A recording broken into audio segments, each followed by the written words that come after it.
la semana pasada habíamos comenzado, era la segunda sesión del libro de Josué, y hablamos acerca de un tema principal de la primera división del libro que la llamamos la preparación de la conquista. Hoy vamos a hablar de una que se llama la conquista como tal, o sea, la conquista de la tierra. Ahora vamos a ver un poco de batallas que tuvo el pueblo de Israel contra diferentes pueblos en la tierra de Canaán. Una de ellas, pues la primera que muchos ya la conocen, que es la batalla contra el pueblo de Jericó. Hablamos de la palabra Rahab. Recuerdan que la palabra Rahab estaba refiriéndose a la persona y también se refería al pueblo de Egipto. El error es que yo dije Salmo 84.4 y es Salmo 87.4.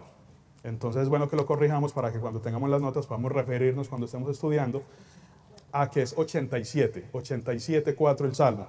Y creo que lo podemos poner en la pantalla para que veamos las dos comparaciones. Aquí sí tuve la oportunidad de tener las dos comparaciones. La parte de arriba es en Reina Valera, donde se habla de yo me acordaré de Rahab y de Babilonia entre los que me conocen. He aquí Filistea y Tiro con Etiopía. Este nació allá. Y en Palabra de Dios para Todos, o en cualquier Biblia que tenga una traducción más actual, vamos a encontrar la palabra, en vez de la palabra Rahab, vamos a encontrar la palabra Egipto. Ahí vemos, dice Dios, algunos de mi pueblo viven en Egipto y en Babilonia, en Filistea, en Tiro y hasta en Etiopía. Entonces aquí vemos ya la aplicación de lo que vimos hace 8 días. Esto para que corrijan sus notas. Y lo segundo no fue un error, sino que fue una pregunta que al final de la enseñanza alguien se acercó y me hizo y me pareció muy interesante, porque es bastante profunda la pregunta y era acerca de Rahab. La pregunta era si Rahab ya conocía de Jehová, porque recuerden que Rahab le dijo a los espías que ella estaba segura de que les había entregado yo el pueblo, porque Rahab seguía entonces practicando el pecado, o sea, si ya había conocido a Dios. La respuesta creo que la tenemos nosotros mismos en el día a día, y es básicamente que no basta con creer en Dios. Muchos conocemos personas que creen en Dios, pero el hecho de que crean en Dios no significa que son obedientes a Dios. Yo creo que este era el caso de Rahab. Rahab, aunque creía de Dios, tenía de pronto ese, no diría la palabra temor, tenía miedo. Lo mismo que los del demás pueblo, del resto de Jericó.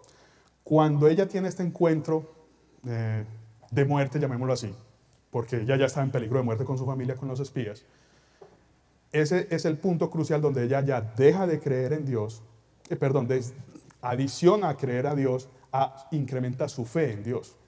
Y de ahí que se gana muchas menciones en la Biblia en donde es reconocida como una persona de fe en Hebreos. En Mateo está en la genealogía de Jesús. Y en Santiago también se menciona a Rahab ya con dos palabras asociadas, fe y obras. Entonces miremos que ese punto crucial, ese encuentro de Rahab con Dios, enfrentando el peligro de muerte, hace esa nueva criatura en ella. Y para nosotros es muy similar cuando vivimos con Cristo. Cuando nosotros vivimos normal, creemos en Dios, muchas personas, no sé, yo lo viví. Mi esposa es cristiana hace muchos más años que yo. Y cuando ella me habla, yo le decía, no, es que yo creo en Dios. Tranquila, yo también voy para el cielo. Sin conocer pues lo poco que hasta ahora hemos venido estudiando. Y ahora es que entiendo que no basta con eso. O sea, hay que profundizar más, hay que tener más comunión con Dios.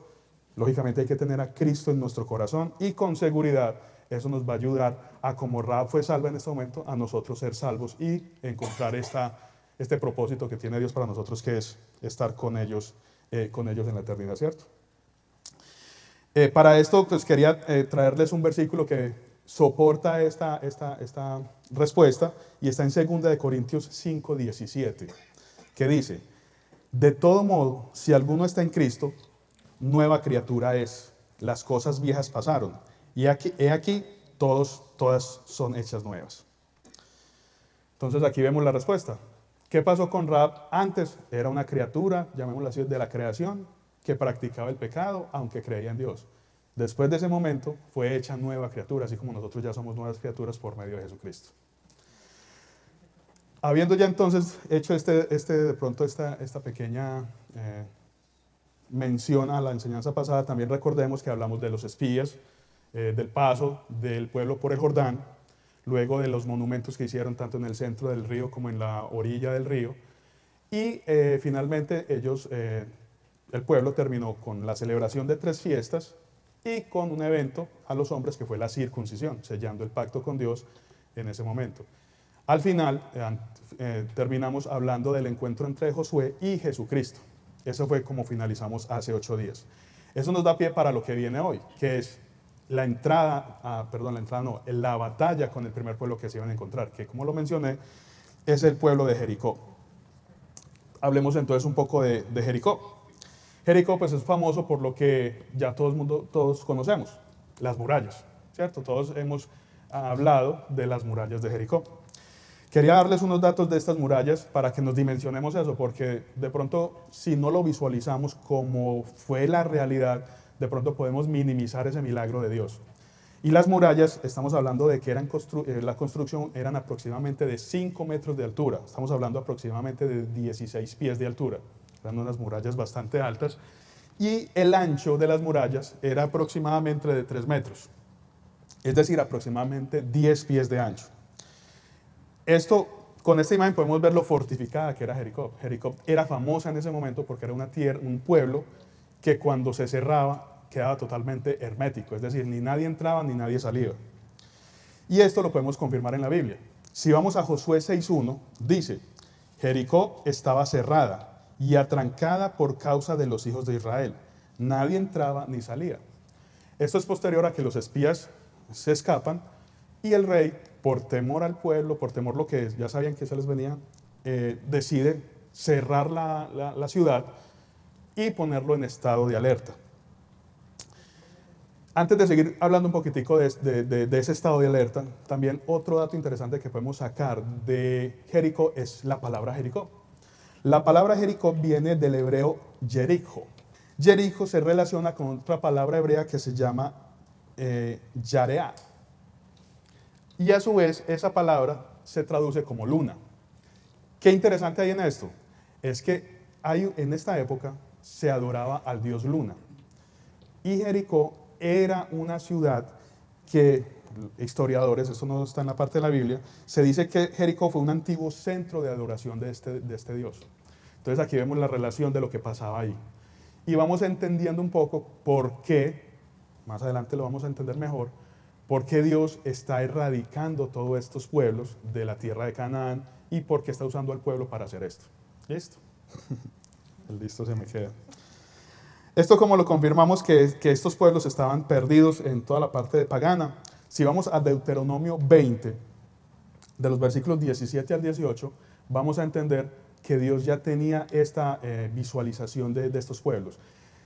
Antes de que lo leamos, quería recordar algo y es, por allá al principio, creo en Génesis, cuando Abraham es llamado que sale de Ur, de los caldeos, él pasa por estas tierras. Pasa por Jericó, hay otra tierra que es Ai o Jai, ahí la vamos a pronunciar como Jai para entenderla, y por Bet-El. En esas tierras él hizo altares a Dios. Y no hay registro de que los pueblos se opusieran a estos altares. Pero en estos momentos es totalmente lo contrario. En estos momentos todas estas tierras se volvieron paganas. Entonces vemos un cambio de todo este territorio y de ahí pues que Dios usa a su pueblo para erradicar a estas personas. Leamos entonces, ahora sí, Deuteronomio. El versículo 10 inicia diciendo, pero de las ciudades de estos pueblos que Jehová tu Dios te da por heredad, ninguna persona dejarás con vida.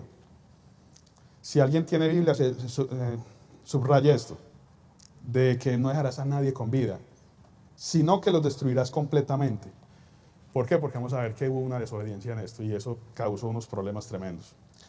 Al Eteo, al Amorreo, al Cananeo, al Fereceo, al Heveo, al Jebuseo, como Jehová tu Dios te ha mandado, para que no os enseñen a hacer según todas sus abominaciones que ellos han hecho para sus dioses, y pequéis contra Jehová vuestro Dios. Entonces ya vemos claramente por qué Dios está, llamémoslo así, en contra de estos pueblos de Canaán y por qué viene este pueblo de Israel a erradicarlos. Podemos de acá sacar dos objetivos principales que tiene Dios con el pueblo de Israel. Y estos dos objetivos nos van a ayudar a concluir la enseñanza de hoy al final. El primer objetivo es poseer la tierra que Dios le había prometido a Abraham. Lo habíamos visto desde la primera enseñanza, en donde hablamos de Génesis 13 y Génesis 15, donde Dios le promete a Abraham la entrega de la tierra. Y vimos los límites y vimos el mapa. Entonces ahí está el primer propósito que tenía Dios con su pueblo. Pero hay un segundo propósito y es ser el instrumento de Dios para terminar con el paganismo de los pueblos de Canaán. Hay registros en la Biblia que estos pueblos estaban al nivel de paganismo tan alto que para adorar a sus dioses ellos sacrificaban sus propios hijos. Entonces miremos que no es un nivel de no creo en Dios, es un nivel mucho más fuerte porque estaban adorando a otros dioses y yendo hasta en contra de la propia vida de sus hijos. Eso es algo bastante, para mí, muy, muy fuerte, ¿cierto? Y si lo recordamos, lo que pasó antes, hay otro pueblo que fue destruido por Dios. No sé si lo recuerdan, Sodoma y Gomorra. ¿Y por qué fue destruido también? Por el nivel de pecado que había ahí, ¿cierto? Entonces miremos que ahora está pasando algo similar, solo que con una diferencia, que en ese momento fue con fuego y ahora va a ser con el pueblo. ¿Listo? Entonces no olvidemos estos objetivos, que al final los vamos a retomar. Y ahora sí comencemos entonces con lo que fue la conquista. Como lo mencioné, iniciamos con Jericó. ¿Listo? Habíamos visto que esta ciudad era impenetrable. Lo vimos ahora con las murallas. No sé si la imagen la alcanzaron a detallar un poco. La imagen tenía dos murallas, dos cercos, el principal y el digamos, secundario. Estos cercos tenían un grupo de personas alrededor. Un grupo, sí, aquí lo vemos en este grupo, este asentamiento. Y aquí el asentamiento principal donde estaba el palacio del rey. Estas son las murallas que se derrumbaron y acá es donde estaba el asentamiento de las personas, digamos, de bajos recursos o del pueblo y donde vivía Rahab también, que tenían, digamos, estos negocios no muy prudentes, ¿cierto? Entonces ahí vemos qué fue lo que pasó. O sea, ya vamos dimensionando este tipo de milagro, porque estamos viendo una ciudad que a los ojos humanos y después de estar cerrada, pues era imposible de derrotar para el hombre. Y vamos a ver qué dice Josué en el capítulo 2, versículo 24. ¿Por qué digo esto? Porque los espías regresaron a dar un reporte después de que escaparon de las personas. ¿Y qué reporte dieron? Dijeron a Josué: Jehová ha entregado toda la tierra en nuestras manos, y también todos los moradores del país desmayan delante de nosotros. ¿Recuerdan de quién eran estas palabras? De Rahab. Entonces mire que ellos adoptan esa misma fe y la trasladan al pueblo, sin decir, no, esas murallas, hay dobles muros, esas murallas son muy altas, los soldados están atentos porque ya sienten que vamos a atacarlos. No hubo un reporte de ese tipo. Esto, volviendo al tema, digamos, del pueblo como tal, creo que esto aplica a nivel universal, pero en mi país, cuando hay una amenaza de ataque, los soldados o la parte de la milicia entran en algo que llaman acuartelamiento de primer grado. No sé si eso también aplica en otros países, creo que eso es universal. ¿Y qué significa eso? Significa que están en una alerta máxima.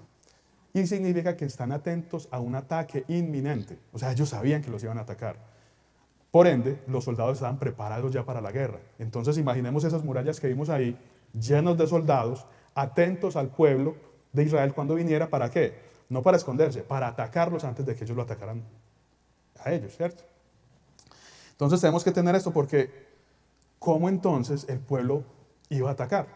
Aunque ya muchos conocen la historia, Dios le dio las instrucciones a Josué de cómo iba él a vencer esta batalla, que para un hombre en sus fuerzas iba a ser imposible, o para un pueblo tuviera el ejército que fuera. Leamos entonces Josué, capítulo 6, versículos del 3 al 5. Y dice, ahí están las instrucciones de Dios. Rodearéis pues la ciudad todos los hombres de guerra, yendo alrededor de la ciudad una vez. Y esto haréis durante 6 días. Y 7 sacerdotes llevarán 7 bocinas de cuernos de carnero delante del arca. Y al 7º día daréis 7 vueltas a la ciudad. Y los sacerdotes tocarán las bocinas. Y cuando toquen prolongadamente el cuerno del carnero, así que oigan el sonido de la bocina, todo el pueblo gritará a gran voz. Y el muro de la ciudad caerá. Entonces subirá el pueblo, cada uno derecho hacia adelante.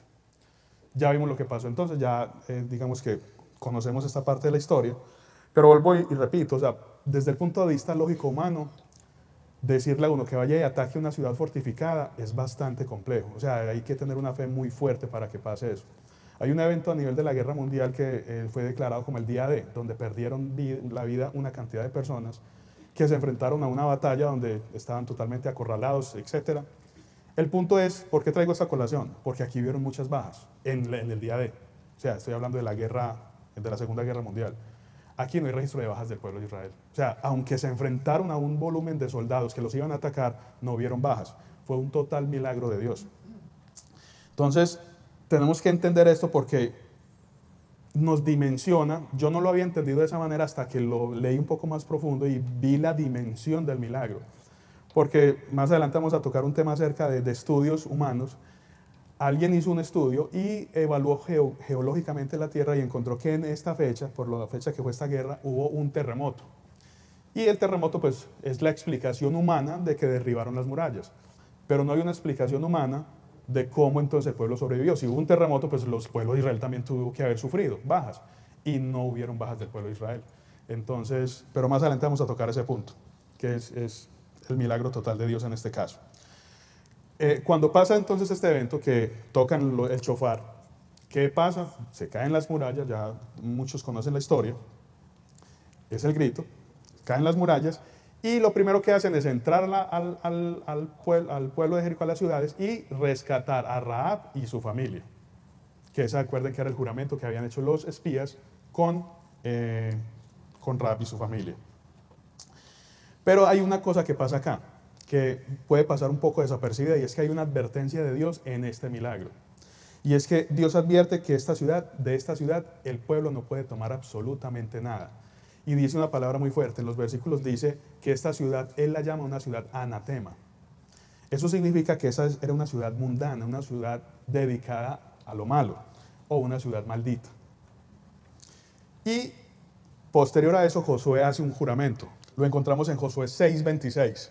En aquel tiempo hizo Josué un juramento diciendo: maldito delante de Jehová el hombre que se levantare y reedificare esta ciudad de Jericó. Sobre su primogénito eché los cimientos de ella, y sobre su hijo menor asiente sus puertas. ¿Qué piensan ustedes de esta maldición? Es un juramento, pero realmente es una maldición. ¿Creen ustedes que esto se cumplió? Se cumplió. Vamos a Reyes, Primera Reyes 16:34, a ver qué pasó. Dice, en su tiempo, Hiel de Betel reedificó a Jericó. O sea, alguien se atrevió a reedificar Jericó. A precio de vida de Abriam, su primogénito, echó cimiento. Entonces ya se está cumpliendo lo que dijo Josué al inicio, en el capítulo 6. Y a precio de la vida de Segub, su hijo menor, puso sus puertas, conforme a la palabra que Jehová había hablado por Josué, hijo de Nun. En un espacio de tiempo bastante grande entre la destrucción de Jericó y su reedificación por este rey, y se cumplió esta palabra. De las murallas podemos sacar muchas enseñanzas, hay muchas predicaciones acerca de ella. Lastimosamente, por cuestiones de que estamos hablando de una introducción, pues no vamos a entrar en esta sesión en ese detalle. Posteriormente, con seguridad la vamos a tocar. Pero una de las que más me llama la atención es la confianza que debemos tener en Dios en situaciones imposibles de superar. Vemos que las murallas representan esas situaciones que muchas veces las vemos imposibles de lograr. ¿Por qué? Porque volvemos a ver algo que en nuestras fuerzas no seríamos capaces de hacer. Y nos sentimos frustrados, nos sentimos derrotados. Pero aquí vemos que con paciencia y con la guía de Dios, como lo dice una alabanza, las murallas caen. Y asimismo caen las situaciones que nosotros vemos adversas y van a ser derrumbadas. ¿Para qué? Para que nosotros podamos llegar a esa conquista que tenemos y que Dios nos tiene planeada, ¿cierto? Ahora, estos obstáculos tienen que ser en los tiempos de Dios, porque no podemos acelerar ese proceso. Muchas veces nos frustramos y decimos, pero ¿por qué? Yo quiero esto ya, yo quiero esto ya. Vamos a seguir leyendo un poco, y hubo una persona que, aunque disfrutó de este milagro, no esperó en Dios. Y vamos a ver lo que le pasó a él y las consecuencias de lo que él hizo. Es decir, para nosotros acá recuperemos, tener esa paciencia de que Dios nos guíe cuando encontremos una situación que vemos que no tiene solución o que no somos capaces de afrontarla. Ahí Dios nos está mostrando es la dependencia que tenemos que tener de Él. Y en ese momento pues tenemos que esperar es por la guía del Espíritu Santo para entender cómo vamos a solucionar la situación, porque con seguridad vamos a salir victoriosos en esa situación, pero con la guía de Dios. Continuando entonces con esta persona que no tuvo esa paciencia de esperar en Dios, veamos quién fue. Vamos entonces a Josué 7:1 y ahí vamos a ver qué pasó. Pero los hijos de Israel cometieron una prevaricación en cuanto a anatema, porque Acán, hijo de Carmi, hijo de Sabdi, hijo de Sera, de la tribu de Judá, tomó del anatema, y la ira de Jehová se encendió contra los hijos de Israel. Entonces aquí vemos a Acán, no esperó en Dios, o sea, no siguió las instrucciones. ¿Y qué hizo él? Cometió un pecado. La Biblia lo llamó ahí codicia, la codicia de Acán. ¿Y qué creen que esas consecuencias que le trajo a él? Vamos a ver, ¿cierto? En Josué 7:5 dice, y los de Jai mataron de ellos a unos 36 hombres, y los siguieron desde la puerta hasta Sebarim, y los derrotaron en la bajada, por lo cual el corazón del pueblo desfalleció y vino a ser como agua. Miren quién cometió el pecado. Acán, una persona. Y este versículo que acabamos de leer está posterior a una orden de Josué, y es que Jai era un pueblo pequeño. Entonces aquí de pronto, confiados de que Dios está con ellos, Josué decide enviar un grupo, una tropa, a acabar con este pueblo que es pequeño. Con la gran sorpresa de que se encontraron con un pueblo que no, se encontraron con este pueblo, ellos no tenían el respaldo de Dios por este pecado, y dice la Biblia que los derrotaron y que murieron este número de personas que acabamos de leer. Entonces, se regresan esa cantidad de personas, creo que la Biblia dice que eran alrededor de 3.000, murieron apenas 36, pero lo peor es la motivación, porque dicen que su ánimo, creo que el versículo dice que su corazón desfalleció y vino a ser como agua. Es decir, todos los ánimos de venir de derrotar, o sea, miren el contexto, venimos de derrotar a Jericó, algo imposible. Y luego vamos a un pueblo pequeño y acabaron con el pueblo. El ánimo se va. Entonces, el ánimo estaba por el suelo y esto, pues lógicamente le llega a Josué y en comunión con Dios, Josué entiende qué fue lo que pasó y Dios le explica que es que hay un problema en su pueblo. Empieza el proceso de investigación y encuentran que Acán fue el que hizo esto. Entonces las consecuencias iniciales de un pecado de una persona, ¿la vivió quién? El pueblo. ¿Nosotros qué nos puede pasar? Entonces miremos que muchas veces nosotros hacemos pecados, tenemos cosas pequeñas, pensando que bueno, y si me pasa es a mí. Mire, aquí tenemos un ejemplo que esto no afecta a una persona, afecta a muchas personas. Entonces el precio de la codicia, en este caso de Acán, fue más alto del pueblo. ¿Por qué? Vamos a continuar. Josué 7:25, y dice, y dijo Josué, ¿por qué nos han turbado? Túrbete Jehová en este día. Y todos los israelitas los apedrearon y los quemaron después de apedrearlos. Nótese aquí algo muy interesante. Los apedrearon y los quemaron, plural. No está hablando lo apedrearon y lo quemaron. ¿A quién apedrearon y a quién quemaron? A la familia de él. Entonces, mire las consecuencias. Primero pagó el pueblo, todos los que lo rodeaban, hasta personas que de pronto ni conocía, pero todo el pueblo pagó. Y luego estamos hablando de su propia familia. Toda esta familia acabó muerta por una sola persona. Quiero leer antes de seguir con la explicación Romanos 8:13 para que lo analicemos desde nuestra perspectiva, de nuestra aplicación al día de hoy. Dice Romanos 8:13, porque si vivís conforme a la carne, moriréis. Mas por el Espíritu hacéis morir las obras de la carne. Mas por el Espíritu hacéis morir las obras de la carne. Viviréis. Recuerda lo que dijimos de Rab, que Rab hizo ese encuentro, dejó el pecado y continuó una nueva vida. Aquí estamos hablando de algo similar para nosotros. Y es que Acán fue excluido de la bendición, ¿por qué? Porque le faltó arrepentimiento, o sea, no tenía ese espíritu de arrepentimiento que hoy nuestro Espíritu Santo es el que nos redarguye y nos lleva por el buen camino. Acán solamente declaró lo que había hecho, pero en ningún momento pidió perdón. No hay un registro en la Biblia que diga Acán se arrepintió y pidió perdón por lo que hizo. Él solamente declaró así, yo traje esto, sabiendo la instrucción que le había dado Dios al inicio. Entonces puso por encima ¿qué? Sus deseos que la obediencia a Dios. Y esto lo llevó a todas estas causales y toda esta serie de consecuencias. Aquí nosotros tenemos que ser muy, muy cuidadosos de lo que hacemos y lógicamente arrepentirnos si nos damos cuenta de que hicimos algo. ¿Por qué? Porque que no sea entonces que nosotros también seamos eliminados de la promesa de Dios, de la bendición de Dios. Porque como a Acán le pasó, o sea, la Biblia dice que Él nos muestra lo que le pasó al pueblo, es para que no nos pase a nosotros, no como historias que van a quedar ahí en la Biblia. Muy claro nos dice es para que no nos pase a nosotros. Si no aprendemos de esto y no somos tan proactivos de arrepentirnos rápidamente, es posible entonces que nos dejen de la promesa de la vida eterna y pues no creo que queramos eso, ¿cierto? Luego entonces de esto, continuando, Dios anima nuevamente a Josué. O sea, ya fue derrotado por Jai, ¿cierto?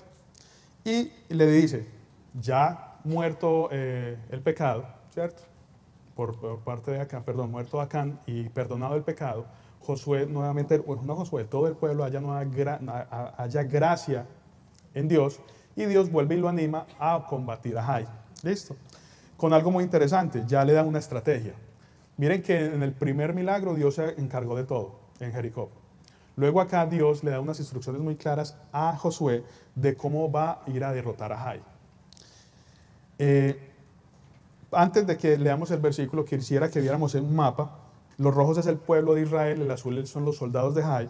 Y básicamente lo que Dios le dice acá a Josué es que le va a dar la estrategia de una emboscada y que él se va a dirigir con un pocos hombres al frente de Jai para que los soldados lo vean y crean que también van a derrotarlos así como el primer grupo. Eso lo vemos en esta parte. Vamos más a acercar acá. Esta es la tierra de Jai. Aquí llegan los primeros del pueblo de Israel y ven que Dios le da las instrucciones de cuando los vean, que ellos se dirijan en diferentes direcciones entre la mitad de Beteles y Jai, para que ellos lo sigan y que acá tenga otras tropas del pueblo de Israel. ¿Para qué? Para que le hagan la emboscada. Entonces ya ellos están emboscados por acá con estos dos y estos grupos están emboscados por los que vienen por allá y los que vienen por acá. Esa fue la estrategia, está muy bien detallada en los capítulos de Josué y está detallada esta estrategia de guerra. Aquí entonces nos muestra cómo fue la derrota de Jai. No voy a entrar en ese detalle, eso lo pueden leer más tranquilamente. Pero dio un detalle adicional Dios. Y es que Dios dijo que la Biblia dice que Dios permitió tomar del botín de guerra. Es decir, de todas las pertenencias del pueblo de Jai. ¿Por qué fue que Acán fue condenado? Porque tomó del botín del anatema. ¿Qué tal si se hubiera esperado un poquitico más?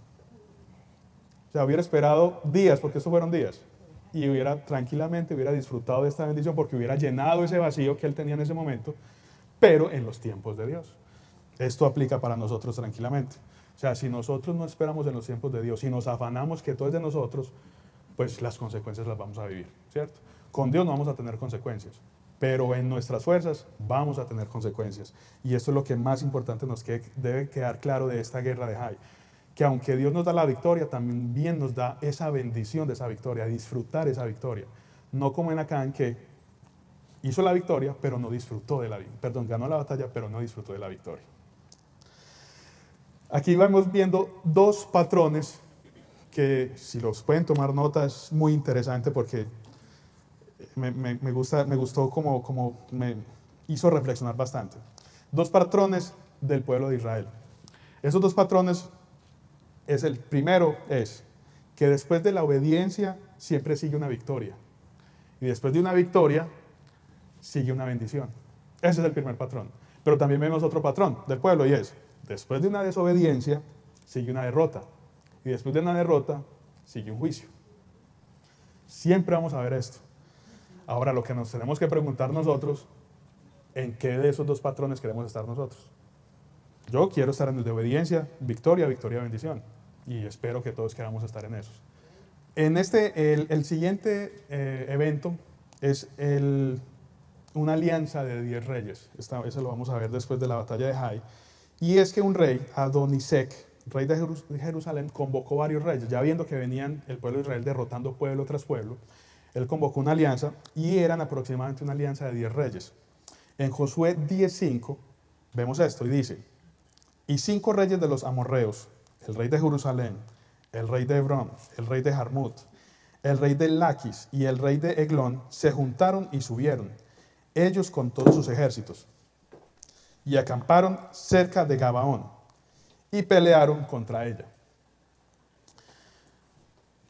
¿Con cuántos pueblos ha venido peleando el pueblo de Israel? Con de un pueblo, Jericó, Jai. Aquí estamos hablando ya de 5 pueblos unidos. O sea, estamos hablando de una cantidad de personas mucho más. O sea, ya no están enfrentando, llamemos 10.000 soldados, multipliquémonos por 5, ya estamos hablando de 50.000, 100.000 soldados. Entonces, lógicamente, pues esta alianza hay un detalle interesante en esta alianza y es que los reyes se dieron cuenta que había un pueblo que se llama los Gabaonitas habían hecho la paz con el pueblo de Israel. ¿Recuerdan lo que leímos en Deuteronomio? ¿Qué tenían que hacer? Que tenían que acabar con todos, que no podía quedar nadie. Pero acá hubo una desobediencia y es que hicieron paz con un pueblo. Eso lo vamos a ver, creo que está en el capítulo 9 de Josué, que hicieron paz con los gabaonitas y Josué les hizo, los maldijo, dice la Biblia, que ellos iban a ser siempre sirvientes para los pueblos de Israel. Iba a ser el pueblo que cortara la madera, toda una serie de cosas, ¿cierto? Leamos esa parte, Josué 9:23. Ahora pues, malditos sois, y no dejará de haber de entre vosotros siervos, y quien corte la leña y saque el agua para la casa de Dios. Volviendo entonces a la alianza, estos reyes hicieron la estrategia de unirse, pero atacar no directamente al pueblo de Israel, sino atacar a los gabaonitas. Cuando los estaban atacando, los gabaonitas, dice la Biblia, que le pidieron ayuda a Josué. Y sacaron a relucir esta parte de ser siervos y le decía, ¿cómo permitirás que tus siervos sean atacados? Para que el pueblo de Israel fuera a defenderlos. Entonces acá, permítame, yo voy, sí. Esta parte entonces, se une el pueblo de Israel a esta batalla para luchar contra esta unión o esta alianza de los 10 reyes. Listo. Ahora, quería dar un dato interesante acá, porque durante esta batalla, Dios ayudó al pueblo, hizo otro milagro bastante. Recuerden que estamos hablando 5 pueblos contra 1, contra el pueblo de Israel.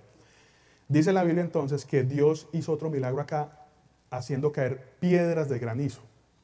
Estas piedras de granizo cayeron al otro pueblo y dice la Biblia que murieron más personas por las piedras de granizo que por las manos de los israelitas. Entonces aquí vemos un milagro bastante fuerte, porque digamos que eran dirigidas esas piedras. Cuánta cantidad de personas estaban combinadas en esa guerra y no hay registro de que estas piedras cayeran sobre el pueblo de Israel. Cayeron fue solamente sobre sobre la alianza de estos reyes que se habían unido para combatir a los gabaonitas. Al final de esto, pues gana el pueblo de Israel, pero Josué en los versículos 10-13 dice algo porque la batalla se estaba extendiendo, porque la cantidad de personas era bastante alta. En Josué 10:13 dice, Sol, detente de Gabaón, y tú, luna, en el valle de Ajalón. Y el sol se detuvo y la luna se paró, hasta que la gente se hubo vengado de sus enemigos. Me voy a detener un poquitico acá porque aquí pasó algo científicamente comprobado en este momento, que es que se detuvo la Tierra. Y hay un estudio, hace años, algunos lo han desmentido, otros lo han certificado, pero hay un estudio donde cuando se estaban analizando las misiones a la Luna, se hizo un estudio de los movimientos de los astros y se creó un software para hacer estos movimientos y estos análisis. Ese software lo utilizaron para retroceder en el tiempo, para ver esos movimientos, y encontraron que por allá por el año 1406, 1410 a.C., había un día perdido, pero con una característica muy especial, no era un día completo, eran 23 horas y 20 minutos los que estaban enredados. El software seguía corriendo y después desaparecía ese desfase, y no entendían por qué. Me parece bastante interesante porque aquí la Biblia nos está diciendo que hubo un día en esta época de tiempo, entre 1406 y 1407, que la tierra se detuvo, porque Josué lo dice, sol detente y luna detente. ¿Qué significa eso? Que la tierra tuvo que pararse, porque sabemos que la tierra gira sobre su propio eje y sobre el sol, y al quedar los dos astros quietos es porque la tierra también quedó estática. Entonces quedaron 23 horas y 20 minutos perdidos. Científicamente comprobado hoy, ¿cierto? Pero entonces nos quedan 40 minutos porque un día tiene 24 horas, entonces ¿qué pasaría con esos 40 minutos? Vamos a Isaías 38:8 y dice, he aquí yo haré volver la sombra por los grados que ha descendido con el sol, y el reloj de Acaz 10 grados atrás, y volvió el sol 10 grados atrás, por los cuales se había ya descendido. Para que entendamos este contexto de este versículo de Isaías habla de cuando Ezequías estaba enfermo de gravedad, de muerte, y Isaías le menciona que Dios le dice que organice todo porque va a morir. Ezequías pide más tiempo y halla gracia en Dios y Dios le da 15 años más. Al darle estos 15 años más, Dios dice que para que se certifique o se selle esa promesa de él iba a hacer regresar la sombra 10 grados en el reloj de Acaz. Tenemos una imagen del reloj de Acaz, si lo podemos ver, para que entendamos qué es esto. Este es el reloj de Acaz. El reloj de Acaz era un reloj de sol utilizado en ese momento, donde en los escalones por la sombra ellos podían medir el tiempo. Esos 10 grados que están en esos escalones, cuando se dice que los 10 grados retrocedieron en la sombra, no lo hicieron sobre este reloj, sino sobre cualquier posición de la sombra. Está matemáticamente comprobado que cuando la sombra se mueve hacia cualquier lado es porque está contando minutos. Y adivinen que 10 grados ¿a cuánto equivalen? A 40 minutos. Teníamos 23 horas y 20 minutos en Josué y aquí tenemos 40 minutos. ¿Cuánto nos da ya eso? 24 horas. El día que se había perdido según estos astrónomos y todos estos científicos tratando de organizar esta situación. Entonces, por eso este software, desde 1400 hallaba el error y después por allá, 1600, ya el error no existía. Entonces se preguntan, ¿dónde está ese día? Porque ya no vuelve y aparece la cronología normal. Aquí tenemos la respuesta y está en la Biblia. ¿Qué me parece interesante de esto? Es increíble lo que podemos encontrar en la palabra de Dios. O sea, hechos científicos actuales que demuestran lo que pasó bíblicamente. Y no sé si a ustedes les ha pasado, pero o han escuchado científicos que permanentemente tratan de desmentir la Biblia con estudios. Uno de estos es esto, que el día se movió así, creo que con lo de Sodoma y Gomorra dicen que fue un meteorito, que fue un volcán, por los rastros que sea, pero no hay registro de cómo, por qué el pueblo sobrevivió. Lo mismo con Jericó lo hablamos, que fue un terremoto que cayeron las murallas, pero el pueblo sobrevivió. Luego aquí estamos hablando de un evento también donde trataban de encontrar porque un día faltaba y bíblicamente ya estaba escrito. Es increíble que cada vez que quieren desmentir la Biblia, el efecto es totalmente lo contrario. Antes certifican lo que dice la Biblia. Es muy similar a lo que pasó al inicio de la iglesia. La iglesia fue perseguida con fin de destruirla. Y milagrosamente esa persecución de la iglesia fue la que hizo que la iglesia se fuera para todo el mundo y se regara por todos los países del mundo, llamémoslo así. Entonces miren que cada vez que el hombre quiere desmentir algo por su inteligencia, basados en hechos del mundo y con su inteligencia, viene la Biblia y nos certifica estos eventos de una manera más detallada y finalmente estos hombres, queriendo contradecirlo, lo que hacen finalmente es certificarla. Eso me pareció muy interesante de este evento, de este milagro, que no solamente fue descrito bíblicamente, sino que no lo comprueba los hechos actuales y estudios científicos que tenemos en la actualidad.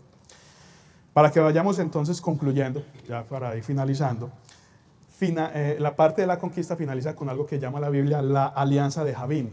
La alianza de Javín la leemos en Josué 11, los versículos 1 al 5.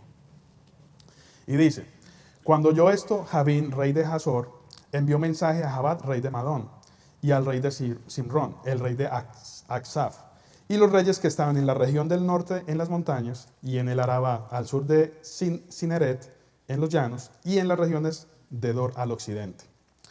Y al cananeo que estaba al oriente, al occidente, al amorreo, al eteo, al fereceo, al jebuseo, en las montañas, y el heveo al pie de Hermón en la tierra de Mizpa. Estos salieron, y con todos ellos sus ejércitos, mucha gente, como la arena que está a la orilla del mar en multitud, con muchísimos caballos y carros de guerra. Todos estos reyes se unieron, y vinieron y acamparon unidos junto a las aguas de Merón, para pelear contra Israel. Entonces miremos que ya venimos de guerras de un pueblo, Jericó, otro pueblo, Jai, luego ya una alianza de 5 reyes, y ya luego aquí estamos hablando de una alianza mucho más grande. Entonces estamos hablando que ya sí querían, como quien dice, acabar con el pueblo de Israel y frenar esa avanzada en la tierra de Canaán. Pero finalmente, pues, esta historia finaliza en que Dios le prometió a Josué que ya le había entregado esta tierra y lo anima. Le dice que se anime y que no desmaye, que sea fuerte y no desmaye, son las palabras que él utiliza. No voy a entrar en el detalle de esta batalla porque el milagro ahí fue que básicamente Dios, al animar al pueblo y por medio de su bendición, estos pocos hombres, comparados con la gran multitud de los otros pueblos, no fue nada para ellos derrotarlos. No por sus fuerzas, vuelvo y repito, fue porque Dios le había ya dado esa tierra al pueblo de Israel y tenían esa promesa sobre ellos. Pero aquí lo importante es que Dios siempre anima a Josué diciéndole no tengas temor. En todas las batallas anteriores, siempre Dios le decía a Josué, no tengas temor ni desmayes. Y le repite que él ya ha ganado la batalla por ellos. Y esto va con, ¿recuerdan el patrón que habíamos visto anteriormente? Que una obediencia siempre nos lleva a una victoria y una victoria siempre nos lleva a una bendición. Este pueblo obediente no tenía enemigo. Es decir, todo enemigo que se presentara, fuera pequeño o grande, ya estaba marcado para la derrota por la obediencia que tenían en Dios. Entonces aquí volvemos a entender que esa confianza que tenemos nosotros en Dios es clave. ¿Para qué? Para todas las victorias que nosotros tenemos. Aquí vemos entonces un patrón, pero ya de Dios. Y ese patrón es que Él siempre va delante de nosotros, siempre nos exige o nos pide obediencia, y mediante esa obediencia Él nos da la bendición. Y esa bendición es las victorias que ya hemos hablado. Esta fue la última guerra mencionada en esta parte de la división del libro de Josué que estamos hablando, que es la conquista. Y dice al final que cesaron las guerras. Y se cumple el pacto, si recuerdan los dos objetivos que vimos al comienzo. Ya aquí se cumple el pacto que hizo Dios con Abraham de entregarle la tierra prometida. Entonces recordemos esos dos objetivos que habíamos visto antes. Y el primero era poseer la tierra que Dios le había prometido a Abraham. Y el segundo es ser instrumento de Dios para terminar con el paganismo de los pueblos de Canaán. Dios venció el pecado de Sodoma y Gomorra con fuego. Luego Dios venció el pecado de Canaán, ¿cómo? Con su pueblo, por medio de las conquistas, con guerra. Ahora Dios, ¿qué nos pide a nosotros? ¿Qué creen ustedes? Que también venzamos el pecado, pero no con este tipo de guerras. Sí con conquista, y lo habíamos visto en la definición al principio, con amor. Y ese amor nos lo da ¿qué? El Evangelio de Jesucristo. Entonces hoy estamos nosotros escogidos, no solo a vencer nosotros el pecado, sino a ayudar a otros a vencer ese pecado mediante el Evangelio, mediante ir a otros y contarles estas buenas nuevas. Y eso va a ayudar a motivarlos a ellos a lo que le decía Dios siempre a Josué, a que no se desmayara, que no temiera ni se desmayara. ¿Por qué? Porque al tener esa pasión, ese amor por los demás, pues lógicamente no va a haber esas murallas o cosas imposibles que veamos y que podamos afrontar sin ningún temor. Este amor de Jesucristo es el que tiene que ser nuestra arma permanente. ¿Para qué? Para conquistar cada una de esas personas que están anhelando sentir lo que nosotros sentimos. Porque a veces nos dicen, ¿y usted qué es lo que hace? Pues que no hay problema grave. Aunque hay problemas graves, pero sabemos que son pasajeros y que los vamos a afrontar primero con Dios y Él nos dará la guía y la estrategia para vencerlos. Entonces, aquí otra cosa que podemos sacar de conclusión es que Dios no le entregó la tierra prometida al pueblo de Israel porque fuera un pueblo perfecto.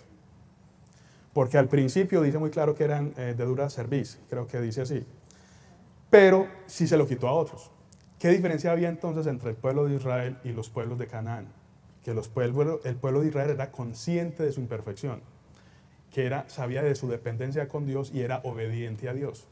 Diferente a estos pueblos de Canaán, que eran arrogantes, independientes, que no dependían de ellos. En mi país decimos que eran personas sin Dios y sin ley, que hacían lo que quisieran. Con esto quiero ir finalizando y es que tengamos mucho cuidado, o sea, ¿cómo queremos ser nosotros? O personas obedientes, dignas de estar del lado de Dios, o esas personas arrogantes, independientes, sin ley, y que no demostremos de qué lado estemos. O sea, ya sabemos lo que va a pasar, porque ya Dios nos mostró qué pasa en los dos lados. Tenemos que estar entonces de estos que constantemente están en arrepentimiento, entendiendo su imperfección y entendiendo su dependencia de Dios. Y pues lógicamente no ser erradicados de la promesa, pues que es la vida eterna para todos nosotros. Les pido entonces que cerremos los ojos para que finalicemos en oración. Amén. Señor, en esta noche te damos nuevamente gracias por tu palabra. Gracias por dejarnos esta gran herencia de tu palabra, Dios Santo.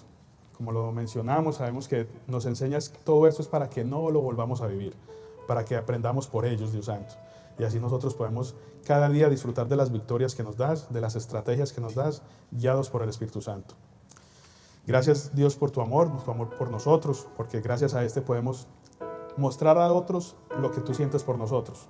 Y ese amor, así como nos lo has dado, se lo queremos entregar a los demás para que ellos se acerquen a ti, Dios. La palabra dice que en esta tierra tendremos aflicciones, pero también dice que tú has vencido al mundo. Nos aferramos entonces a esto, Dios Santo, porque junto a ti nosotros también venceremos todas nuestras aflicciones, Dios. No tengamos miedo entonces de las circunstancias que estemos viviendo, porque daremos la buena batalla, Dios Santo, guiados por ti y porque estamos 100% seguros que tú siempre vas delante de nosotros.